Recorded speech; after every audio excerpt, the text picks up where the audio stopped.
palavra de Deus? Eu quero tocar num assunto que nem sempre a gente fala na igreja, mas é necessário de vez em quando, porque é algo tão importante. É um assunto que muitas vezes nós tocamos com cautela. Nós vamos falar sobre dinheiro. Nem sempre a igreja gosta, ou pelo menos eu, gosto de tocar muito nesse assunto, porque dá a impressão que a gente está pedindo dinheiro, E eu não peço dinheiro, os irmãos sabem disso. Faço campanha para o reino, não pessoal e nem para essas coisas. Mas nós não vamos pedir dinheiro, fique tranquilo, tá?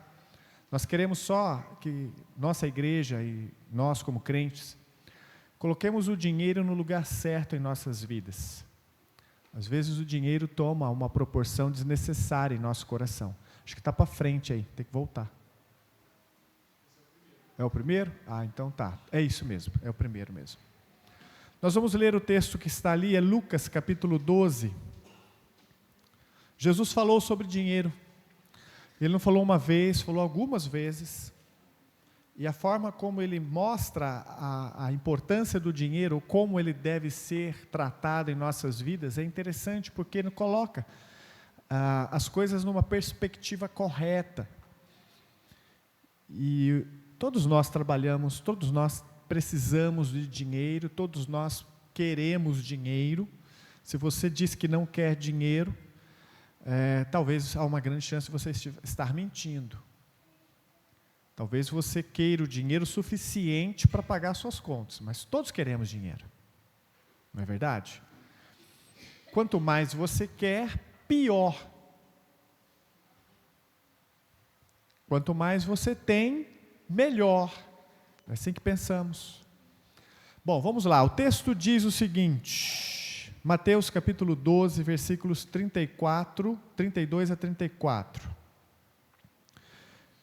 Lucas, Eu falei Mateus, é Lucas.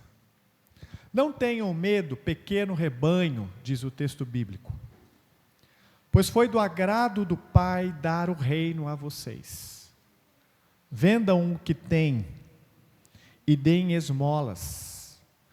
Façam para vocês bolsas que não se desgastem com o tempo, um tesouro nos céus, que não se acabe, onde o ladrão algum chega perto e nem a traça destrói, pois onde estiver o seu tesouro, ali também estará o seu coração. Amém? Vamos orar? Senhor Deus, agora nós vamos meditar na Tua palavra nesta manhã e pedimos que o Senhor nos ajude, nos oriente, nos conduza. Queremos não só ouvir a sua voz, mas queremos que o Senhor nos ajude a entender a palavra e a colocá-la em prática em nossas vidas. Nós somos teus filhos e queremos agradá-lo em tudo. E nem sempre isso é possível, é fácil, mas é necessário. Então fale com o teu Espírito e nos coloque no caminho certo, ainda mais nesta área, que é uma área que muitas vezes norteia as nossas ações, norteia os nossos desejos e pensamentos, que nós tenhamos, ó Deus, esta área de vida, vida financeira, nosso relacionamento com o dinheiro, na perspectiva e na forma correta, como o Senhor espera que façamos, em nome de Jesus, amém. A maneira como usamos os nossos bens, o dinheiro, revela quem é o verdadeiro tesouro para nós. Está lá essa frase bem no início ali. A nossa cultura mede o valor das pessoas pelo que elas possuem. Então, se você tem uma casa própria, se você tem recurso guardado, se você tem um bom veículo, se você tem boas roupas, se você tem sucesso financeiro, a sociedade tende a exaltá-lo, tende a colocá-lo num patamar acima dos demais. Agora, se você não possui nada, ou tem poucos recursos materiais, ou se você não possui um veículo, ou se não possui roupas adequadas, ou boas, ou de boas marcas, então, infelizmente, para a sociedade, nós temos pouco valor. O sucesso também é definido pela sociedade pela capacidade que nós temos de ter dinheiro, acumular dinheiro e ostentar dinheiro. Então, quando você pensa, ou o mundo pensa numa pessoa de sucesso, ela pensa numa pessoa abastada, numa pessoa que tem muitos recursos. A sociedade tem um valor para as pessoas que está atrelado ao dinheiro. É assim há milênios. É assim há milênios. Contudo, Jesus ensina que o dinheiro não é apenas uma questão financeira, é uma questão espiritual. Eu vou retomar isso com você aqui um pouquinho. Embora ele seja material, embora ele esteja ligado à posse, embora ele possa pelo mundo ser tão exaltado, embora seja algo tão necessário, ele está mais ligado para o crente à sua vida com Deus do que uma vida material. Não deveríamos separar o relacionamento que temos com a parte financeira da nossa parte espiritual. Elas estão integradas, fazem parte, estão associadas. Aliás, somos crentes em todas as áreas da nossa vida. Isso significa que não existe uma área da minha vida ou da sua vida que Deus meio que tira a mão e diz, isso aí é contigo, dá seus pulos, se vira. Não existe essa área. Todas as áreas das nossas vidas devem estar debaixo do controle do Espírito Santo, incluindo as áreas que envolvem finanças. No texto de Lucas 12, que nós lemos aqui, ele nos traz uma relação com os bens materiais que expõe o coração do homem, expõe o que está dentro de nós, expõe o que realmente adoramos ou o que realmente é importante para nós. Essa passagem ela é muito importante, justamente por isso, e eu quero fazer uma pergunta para você, com base nisso. A pergunta é, o que o modo como você usa o seu dinheiro diz sobre aquilo que você mais ama? Pode passar. A pergunta vai estar lá. O que o modo como você usa o seu dinheiro diz sobre aquilo que você mais ama? É como se eu estivesse te perguntando o seguinte, como a forma como você gasta o seu dinheiro, ou age com o seu dinheiro, ou pensa no dinheiro, revela sobre quem realmente você ama na sua vida. Em primeiro lugar, toda vez que eu levantar assim, você pode entender como um sinal para você, viu, Juan? Em primeiro lugar, não tenha medo, é isso que o Senhor nos diz aqui, confie nele. Capítulo 12, versículo 32, ele começa dizendo isso, não tenha medo, pequeno rebanho, pois foi do agrado de Deus dar-lhe o reino. Note bem, Jesus está para falar um dos assuntos mais difíceis, que é sobre finanças, e a primeira coisa que ele começa dizendo para nós é, você não precisa ter medo. Por que nós não precisamos ter medo? Bom, primeiro, nós não precisamos ter medo, porque Deus é nosso pastor. Ele diz, pequeno rebanho. Não tenha medo, pequeno rebanho. Somos este rebanho do Senhor, Ele é o nosso pastor. Por isso Ele está dizendo, você não precisa se preocupar, você não precisa ter medo com as questões financeiras.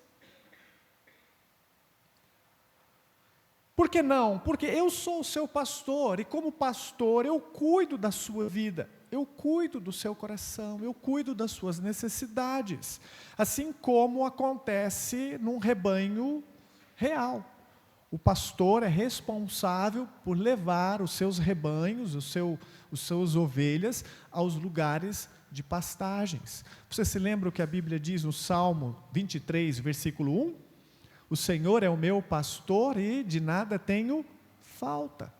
Em outras palavras, não se preocupe, é isso que Davi aprendeu, porque assim como você, Davi, vai levar as suas ovelhas pela manhã até um local para pastar, eu levarei você até onde você precisa estar e vou cuidar de você. Então nós deveríamos ter essa confiança. Não tenho medo. Se tenho muito ou pouco dinheiro, ou se falta dinheiro, não preciso ter medo. Por quê? Porque o Senhor é o meu pastor. A segurança do cristão não está nas coisas materiais, mas no fato de termos um pastor supremo sobre as nossas almas. Como eu disse, finanças se trata de questões espirituais. Há pessoas que não conseguem dormir à noite, ficam preocupadas com a falta de dinheiro, porque na verdade não entendem que ele tem um pastor que cuida de suas almas. Ficam ansiosas, porque agem como se não tivesse ninguém cuidando delas. Agem como se não tivesse ninguém que as ama. Eu não sei como é que eu vou fazer, eu não sei como é que eu vou pagar essas contas, eu não sei como é que eu vou resolver esse problema ou aquele outro, porque afinal de contas, eu estou por conta própria. Você não está por conta própria. Ele tem cuidado de ti.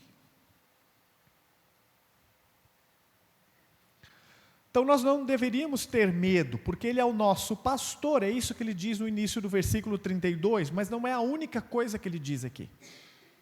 Ele diz também que Ele é o nosso Pai. Logo na parte B do verso, Ele diz: não tenham medo, pequeno rebanho, pois o Pai de vocês se agradou em dar-lhes o reino. Num só versículo, Deus fala que Ele é o seu pastor e que Ele é o seu Pai. Ele quer que você, antes de pensar em finanças, antes de pensar na área financeira, qualquer coisa relacionada às coisas, bens materiais da sua vida, Ele quer que você entenda que existe duas coisas que você precisa conhecer sobre o Senhor. E isso deve estar acima de tudo aqui. Primeira coisa, Ele é o seu pastor. Segunda coisa, Ele é o Pai. Ele conhece a sua e a minha necessidade, assim como um filho conhece as necessidades, aliás, um pai conhece as necessidades do seu filho. Ele não só conhece as necessidades, mas ele cuida delas.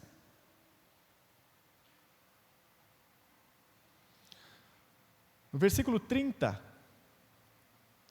consegue pôr lá? Lucas 12, 30.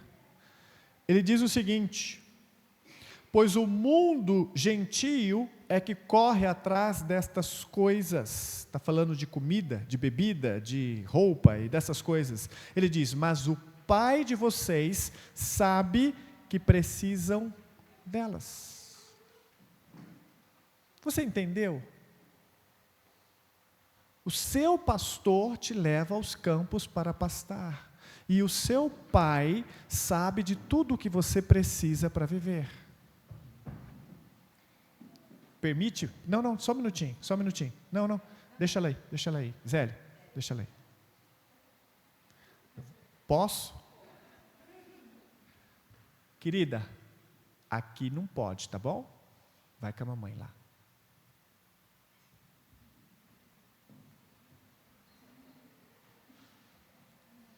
Pode ir com a mamãe.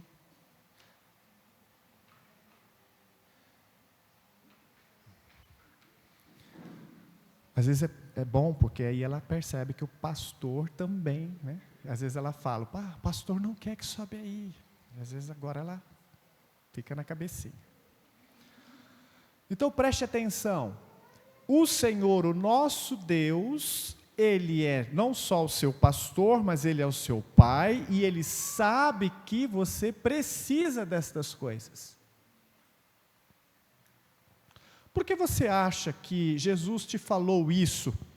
Por que você acha que Jesus te disse que você tem que confiar que Ele é um Pai que conhece as suas necessidades? Porque Ele vai desamparar você, certamente. Não. Porque Ele vai cuidar de você. Por que você acha que ele começa o versículo 32 falando que Ele é o seu pastor? Porque Ele vai suprir as suas necessidades. Nós não precisamos viver ansiosos pelo dia de amanhã, nós não precisamos nos preocupar com o futuro, porque o nosso Senhor e Pai, o nosso pastor e pai, cuidará de todos os detalhes das nossas vidas. Não precisamos ter medo. Por que não? Porque ele fala de outra coisa nesse versículo. Esse versículo é riquíssimo. Além de falar que Deus é o seu pastor, além de chamá-lo de pai, ele chama ele de outro nome aqui. No final do capítulo, do verso 32, ele diz: se agradou em dar-lhes o reino. Ele diz que Deus te deu um reino. Ele não diz que ele te pode dar, ou que ele talvez te dê. Ele diz, ele te deu um reino para você. Significa que o rei tem autoridade sobre todas as coisas e pode dar o reino, porque o reino pertence a ele. Ele diz na oração do Pai Nosso, né? Pai nosso que estais no céu, santificado seja o vosso nome, venha a nós o vosso reino. Então você ora pedindo que o reino de Deus se manifeste na sua vida, e agora ele está dizendo no final do verso: agradou ao Senhor, Pai e Pastor de vocês, dar-lhes o reino. Significa que o futuro está nas mãos dele, é ele quem governa, ele é Senhor de todas as coisas, ele é o Rei dos reis, não há nada que foge ao controle do Rei Jesus, e ele está dizendo que ele deu um reino a você, e este reino é espiritual, eterno, e ninguém pode tirar de ti, amém? Isso não é uma coisa qualquer, queridos.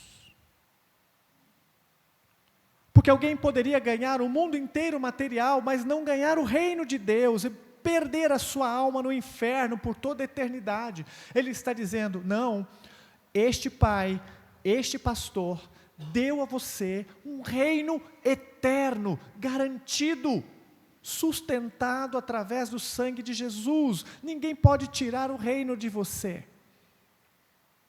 Você pode não ter conquistado milhões lá fora, você pode não ter uma conta bancária recheada de dólares, você pode não ter 5 carros na garagem, você pode não ter uma grande viagem para fazer por mês, mas há uma coisa que você tem, que nenhum milionário sem Cristo vai ter: a garantia do reino eterno, na presença do Senhor Jesus por toda a eternidade.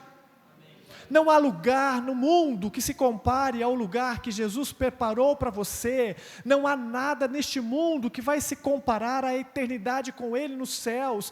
E é isso que Ele está dizendo: eu lhe dei isso, já está garantido, ninguém pode remover de ti.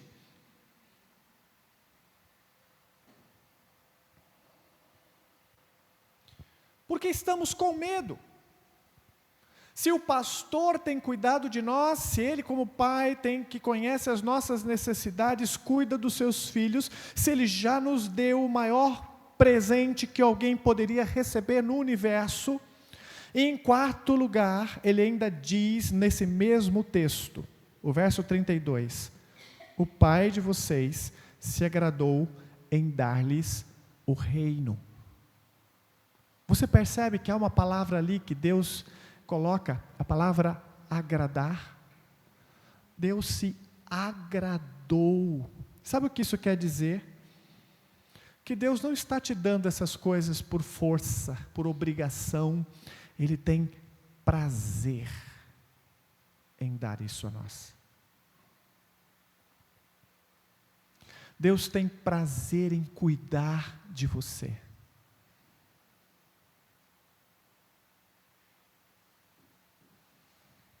Não é um peso. Ele não acorda pela manhã, vamos usar uma linguagem, né? Óbvio que Deus não dorme, mas Ele não desperta pela manhã, olha para você, puxa, eu tenho que cuidar do Jovaé. Fardo. Não é isso.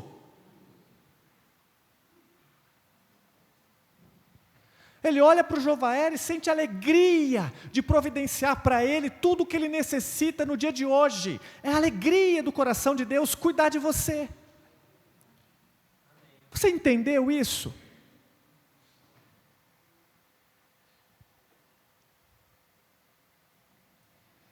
Outra coisa importante, Deus não te dá com relutância. Ele não fica assim, dou ou não dou? Ai, meu coração diz para não dar. Acho que eu não vou dar.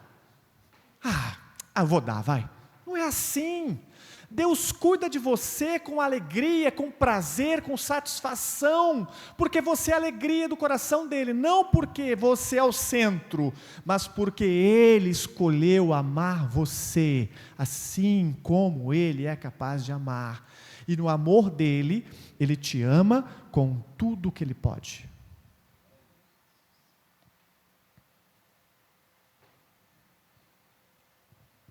Então, quem confia em Deus, não tem medo. Quem confia em Deus, perde o medo. E por perder o medo, abre as mãos. Como assim, pastor, abre as mãos? Porque aí vem os textos seguintes. Pode passar.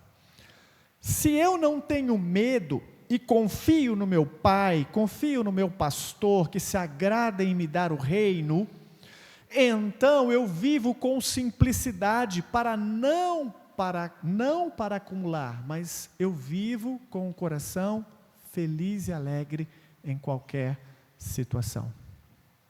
O texto do versículo 33, na primeira parte, diz: vendam os seus bens e deem esmolas.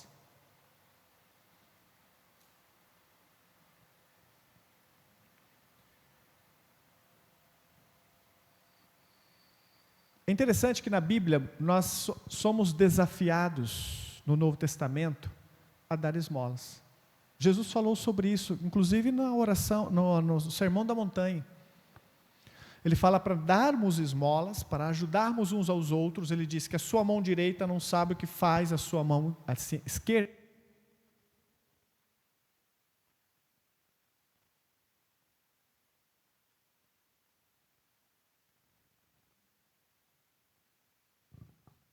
Pode pôr para carregar ali? Você sabe fazer? Tem que conectar ali. Onde eu estava? Estava tentando falar sobre um ponto importante aqui. Vendam os seus bens e deem esmolas. Jesus, no Novo Testamento, nos desafia a sermos generosos. Ele ensina isso não só na oração, no Sermão da Montanha, mas ao longo das suas parábolas. Lembram da parábola do bom samaritano?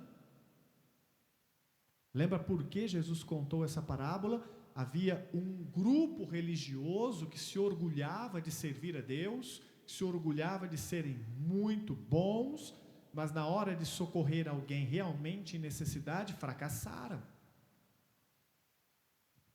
Lembra de Zaqueu, descrito lá em Lucas capítulo 19, e como Jesus o exaltou pelo fato de dar metade da sua riqueza aos pobres, e de como ele foi assim, elogiado por Jesus por esse fato de ter crido e ter aberto mão. Lembra de um jovem rico que no capítulo 18 se encontra com Jesus e ele ouve Jesus lhe dizer o seguinte: venda tudo que tem, dê aos pobres, depois vem e segue-me.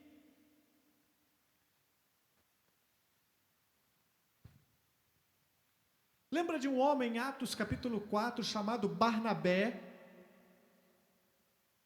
que vendeu um terreno e deu ao dinheiro aos discípulos para distribuir entre as viúvas e as mulheres mais pobres da igreja? Estão percebendo que há um padrão no Novo Testamento, um padrão onde nós deveríamos nos preocupar mais uns com os outros e doar e sermos mais generosos?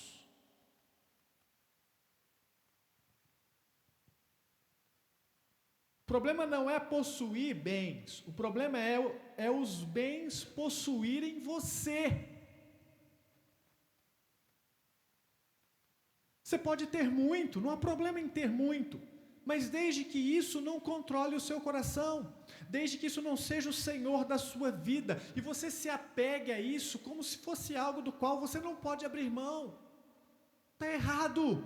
Isso não é o ensino do Novo Testamento. O ensino do Novo Testamento é: Senhor, tudo é teu. Se o Senhor me pedir, eu te entrego com prazer, porque o Senhor me deu coisas maravilhosas, o qual todo o dinheiro do mundo não poderia comprar. E você me deu às custas do seu próprio filho. Significa que, Senhor, nunca, mesmo que eu dê todas as riquezas deste mundo para o Senhor, isso jamais chegaria aos pés daquilo que o Senhor me deu em Cristo Jesus.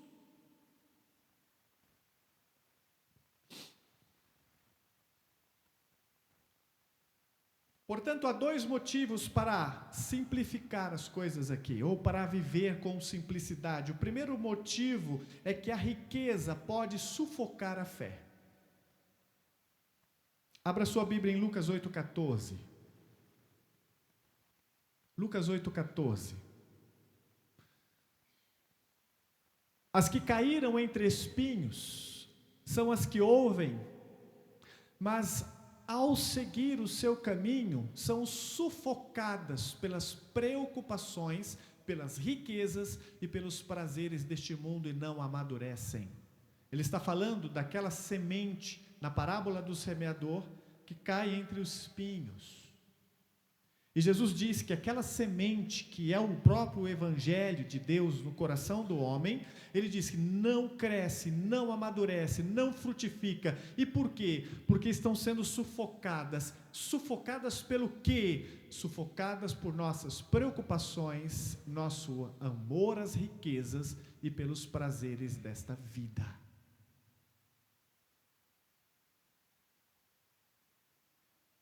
Ou seja, nós temos dificuldades em dar, em abençoar, em colocar os nossos bens nas mãos do Senhor, porque nós amamos demais estas coisas para abrir mão delas. Elas se tornaram nossos ídolos. Em Lucas capítulo 18, no versículo 24, ele ainda fala sobre outro assunto relacionado a esse assunto aí, a esse contexto. Vendo-o entristecido, Jesus disse: como é difícil aos ricos entrar no reino de Deus. Aqui falando ao jovem rico, quando ele diz ao jovem rico: vende tudo o que você tem, dá aos pobres, depois vem e segue-me. Aí então ele sai entristecido, e aí Jesus diz isso aos discípulos: como é difícil os ricos entrarem no reino de Deus. E aí você ouve ele dizer: é mais fácil passar o quê? Um camelo pelo fundo de uma agulha do que um rico entrar no reino dos céus. A razão é: por quê? Porque o amor ao dinheiro e o apego às coisas materiais é rival de uma vida com Deus. Não dá para ter as duas coisas. Não estou dizendo a riqueza, estou dizendo o amor à riqueza. O coração de um crente deve ter um único amor, e esse único amor é o Senhor Jesus. E se nós amarmos outra coisa, seja o que for, além de Jesus, então nós não somos dignos dele. Por isso ele diz que nós deveríamos aprender a viver em simplicidade. Esse é um dos motivos, porque a riqueza, no final das contas, sufoca a fé. Ela vai impedir-nos de crescer e de dar frutos, frutos que honrem o nome de Jesus, porque estamos apegados às vidas que vivemos neste mundo. Há uma segunda razão, volta lá. A simplicidade revela o valor que Deus tem para nós. Demonstramos que Cristo é melhor para nós do que posses. Demonstramos que agradar a Cristo vale mais do que acumular riquezas neste mundo. Também nos diz que socorrer os nossos irmãos e amá-los é muito mais importante para nós do que guardar algumas coisas neste mundo.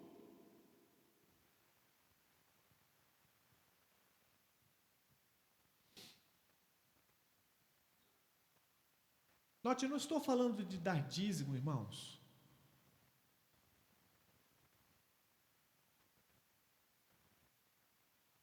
Não estou falando desse assunto para que você coloque um princípio no seu coração, seja dizimista, ajude a levantar o caixa da igreja, nada disso. Isso aí deveria ser nossa obrigação. Não se trata disso. Se trata de aprender a colocar as coisas no lugar certo. Porque a razão pela qual muitas vezes nós não contribuímos com o reino é porque o reino não está em nosso coração. E se isso não muda, você pode dar o seu dízimo hoje, ou amanhã, ou mês que vem, mas na menor dificuldade, adivinha o que você vai fazer? Vai parar de dar. Porque não está no teu coração. Teu coração tem outro amor, tem outra coisa que impera lá. E quando isso dificultar um pouquinho só, adivinha? Você vai revelar o que está no teu coração. E o que está no teu coração não é o reino, nem a vontade do Senhor, e nem viver debaixo da graça dele. É temor, temor pelas coisas deste mundo, ou pela falta das coisas deste mundo. Portanto, deveríamos fazer algumas perguntas a nós mesmos aqui.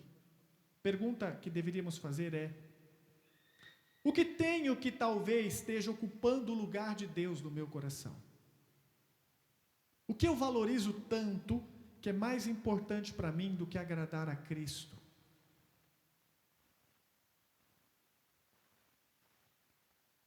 Outro ponto importante: estou acumulando por medo ou administrando por fé?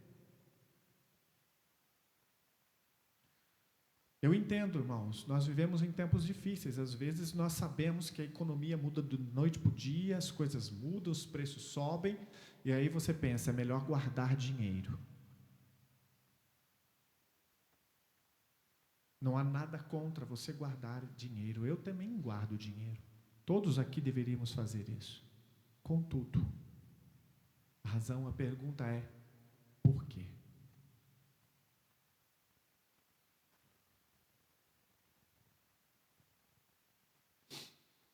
Também não quero que você entenda que o que eu estou dizendo é que você deve se livrar de todos os recursos que você tem guardado. Não interprete mal, não disse isso em nenhum momento. O que eu estou dizendo é que você precisa se perguntar se de fato você está acumulando porque tem medo do futuro, tem o medo de faltar, tem o medo de não ter, tenho medo de não conseguir pagar, tenho medo de Deus não me abençoar, tenho medo de Deus não me ajudar nesse momento de dificuldade que pode vir amanhã, ou estou acumulando pensando em: Senhor, estou acumulando, é teu, não é meu. Se eu não tiver esses recursos guardados nesse fundo, ou nessa poupança, ou nessa conta, ou naquele terreno, seja onde for, não importa, Senhor, é teu. Eu não preciso disso para garantir o meu futuro. Eu preciso do Senhor, só dele, e mais nada.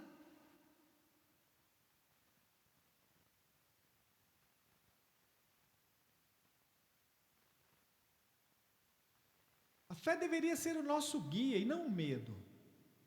E eu sei, irmãos, é difícil fazer isso, mas isso exige fé. E é isso que é a vida cristã, uma vida de fé.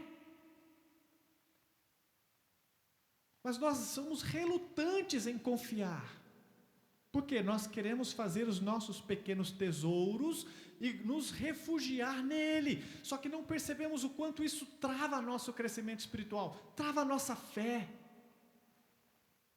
Puxa vida, como eu não estou crescendo espiritualmente? Talvez o seu coração esteja com medo do futuro, talvez você não tenha fé nas providências de Deus, talvez você esteja planejando demais pelo seu reino terreno e esquecendo que você vive para um reino celestial. Não há como crescer na fé se nós estamos sendo sufocados o tempo todo pelas pressões e pelos desejos deste mundo. Então a simplicidade não é o fim, ela na verdade nos libera para investir naquilo que é eterno. Quando digo simplicidade, é uma vida isenta de amor ao dinheiro, desapegado. Isso nos libera para crescer da fé. Isso nos leva ao terceiro ponto dessa mensagem, Lucas 12:33b. Invista em tesouros eternos. Pode passar. Já passou. É o 3. Tem não? Invista em tesouros eternos. Ele diz, no verso 33, que existe um tesouro inesgotável nos céus. O propósito do dinheiro não é acumular dinheiro, nem ostentar dinheiro, nem construir identidade no dinheiro, porque é isso que o mundo faz. O mundo, ele quer que você acumule dinheiro, ele quer que você ostente dinheiro, e ele quer que você construa sua identidade no dinheiro. Você é o quanto você tem. Esse é o padrão do mundo. Mas o padrão do reino é que nós deveríamos ser pessoas identificadas ou conhecidas pelo amor, pelo serviço abnegado e por promover o reino. A marca no cristão não deve ser quanto ele tem, e nem como ele chega à igreja, e nem que roupas ele possui, e nem quais viagens ele faz no ano, e nem quantas coisas ele investe o seu dinheiro. A vida de um crente deveria ser marcada por quanto ele ama, quanto ele serve e quanto ele promove o reino de Deus.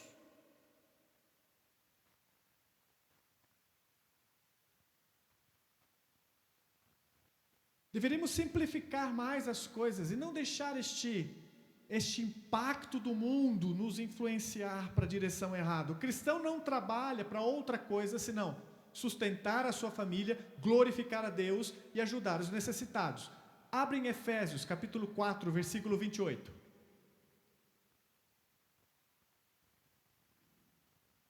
O que furtava, diz o texto de Paulo, não furte mais, antes, diz o texto, trabalhe. Aí alguém poderia pensar, trabalhar para quê? Para ter dinheiro para os dias difíceis. Não. Trabalhar então para fazer uma boa viagem no ano que vem. Não. Trabalhar então para você conseguir comprar e trocar o seu carro, que ainda roda, ainda funciona, mas você quer um carro mais tecnológico, ele fala, ele voa, então esse é o novo carro da moda, eu quero esse carro, porque ele não faz barulho nenhum, o seu já quase não faz, você nem ouve o barulho do carro, mas eu quero um que é elétrico, porque ele agora é econômico, eu vou ganhar mais dinheiro se eu tiver o carro elétrico, 180 mil para comprar o carro. Você está entendendo? Não é para isso que ele diz para você trabalhar. Agora, o que ele diz para você trabalhar? Diz, fazendo o que é bom com as próprias mãos, para que tenha o que repartir com quem estiver em necessidade. Estão entendendo? O propósito não é acumular riqueza, o propósito é abençoar vidas.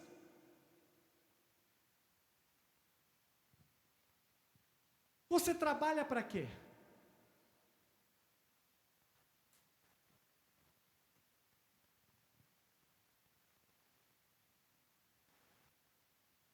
Por isso as duas perguntas estão ali.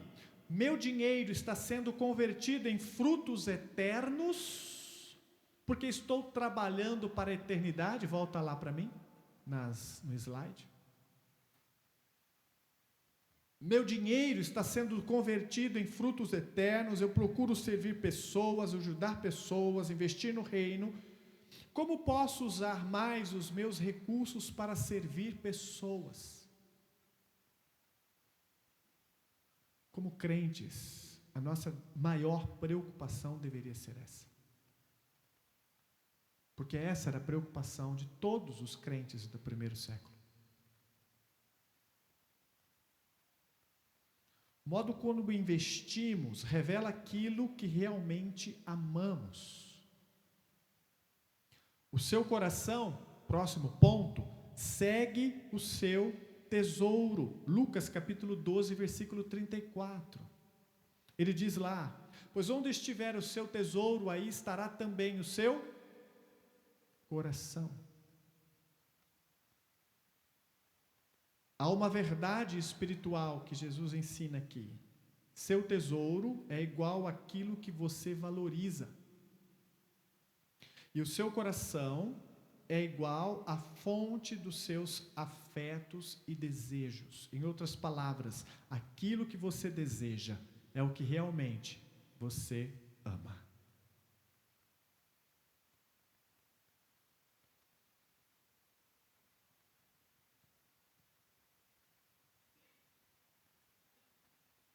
E aqui nós temos duas possibilidades. Está lá as duas possibilidades. Se o seu tesouro é terreno, então o coração fica preso na terra. E o dinheiro se torna o nosso Senhor. Como é que eu sei se o meu tesouro é terreno? Eu sei se o meu tesouro é terreno se as coisas deste mundo é o que eu mais valorizo. É aquilo que eu quero fazer com o meu dinheiro. Tem a ver com aquilo que eu desejo e quero conquistar e comprar e tal. Como é que eu sei que o meu coração, o dinheiro, se tornou o Senhor da minha vida? Ter dinheiro me deixa feliz, não ter dinheiro me deixa triste. Como se a minha felicidade dependesse de dinheiro.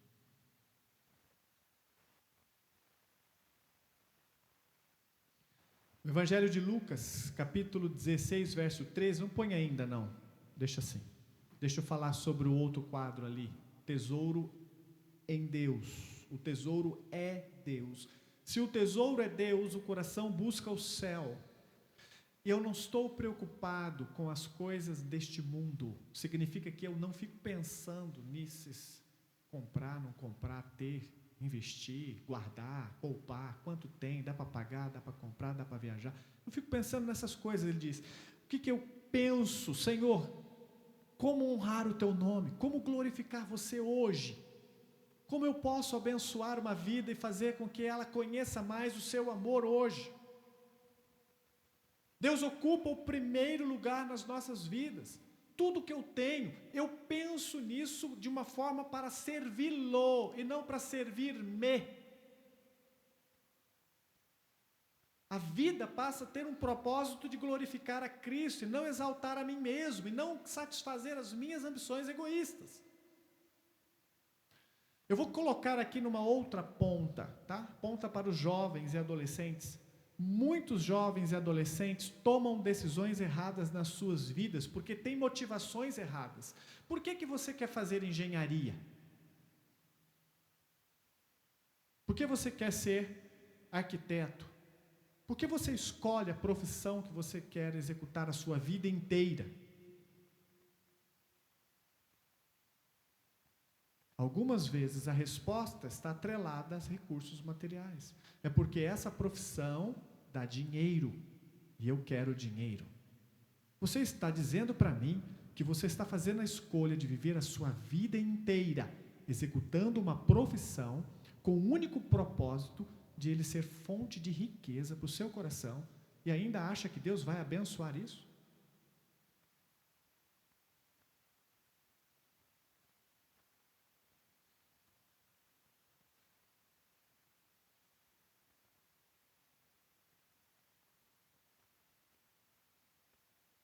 Como se ele tivesse obrigação de fazer isso? Você não está pensando no reino, não está pensando na glória dele, não está pensando em servir ninguém com isso. A única coisa que você pensa é: quanto vai ser o meu salário quando eu me formar?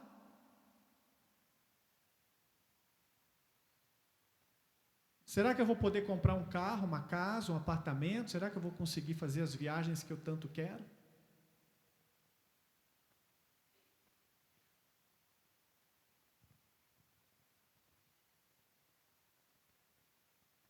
Por isso Jesus diz lá em Lucas 16, 13, agora você vai colocar para mim: não podeis servir a Deus e às riquezas. Você não está entendendo o que Deus está dizendo aqui?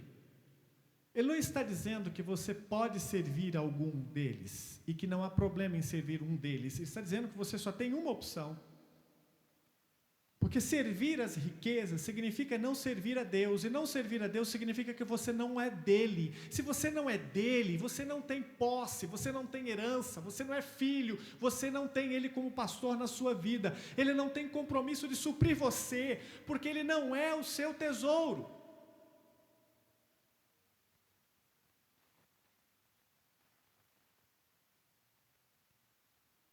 Ele está dizendo para você: pare agora de servir as riquezas, porque ele não é o seu Deus, e se ele for o seu Deus, então Jesus não é, e se Jesus não é, preocupe-se com a sua salvação. Preocupe-se com o destino eterno da tua alma, porque você está plantando para colher terrível juízo sobre a sua vida, porque ele não é importante para você.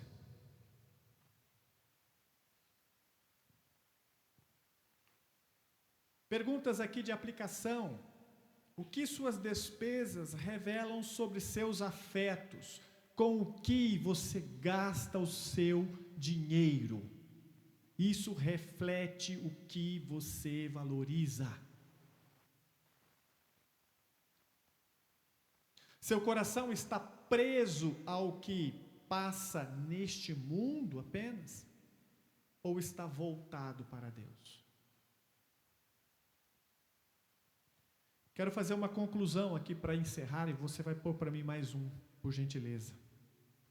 Boa. Deveríamos estar ofertando dinheiro. Deveríamos estar socorrendo os irmãos, amando uns aos outros, preocupados a suprir as necessidades uns dos outros.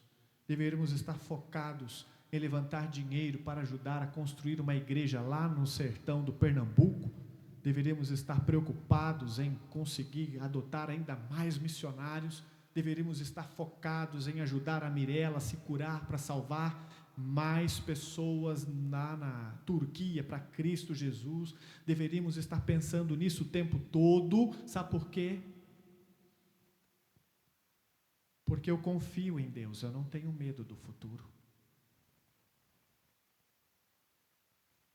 Não tenho medo se vai faltar dinheiro, porque o meu Pai é o meu pastor, e Ele cuida de nós, e Ele tem prazer em me dar o reino, e Ele é Senhor de tudo. Segundo, eu rejeito a escravidão da acumulação, eu escolho viver em simplicidade. Senhor, eu não preciso de muito, eu tenho tudo já que eu necessito para ser feliz. Não preciso de 1 milhão na conta para ser feliz, eu não preciso de 3 carros para ser feliz, nem preciso ir até o Himalaia, escalar o Everest, gastar 50 mil reais para subir a montanha. Preciso disso para ser feliz. O mundo precisa disso para ser feliz, porque eles não conhecem a verdadeira felicidade. Eles não conhecem Jesus na simplicidade. Eles precisam buscar essas coisas porque eles não têm. Agora eu não preciso buscar isso, eu já tenho. O que eles estão gastando milhões e milhões de reais para conseguir, nós já temos em Cristo.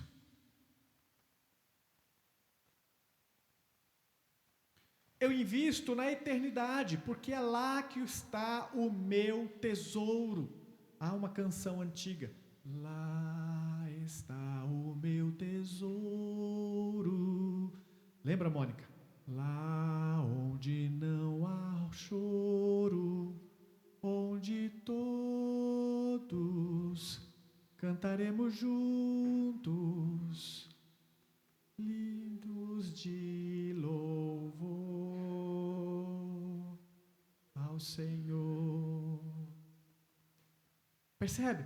Lá é o nosso tesouro, e nós já temos esse tesouro guardado, reservado, protegido e destinado. Você não perde. É uma questão agora só de um pouco de tempo neste mundo de trevas, e você herdará o reino de glória por toda a eternidade. E lá você não precisará, como aqui, se preocupar com nada, porque o Pai que vai cuidar de você lá já cuida de você aqui agora. Você entendeu isso? Pai, eu não preciso guardar dinheiro para amanhã, porque o Senhor já tem cuidado de mim hoje.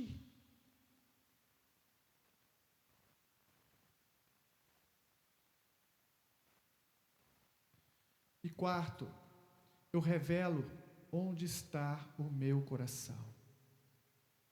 Deus é o meu maior bem. Então, queridos irmãos, quando você for trazer a sua oferta ao altar, deixe essas coisas entrar no seu coração nesta noite, nessa manhã. Pergunte ao Senhor: Deus, estou dando esse dinheiro por quê? Por que eu estou dando esse dízimo? Por que eu estou ajudando essa pessoa? Por que eu estou fazendo isso ou aquilo por alguém que está sofrendo? Por que eu estou visitando essa pessoa e vou ajudar ela?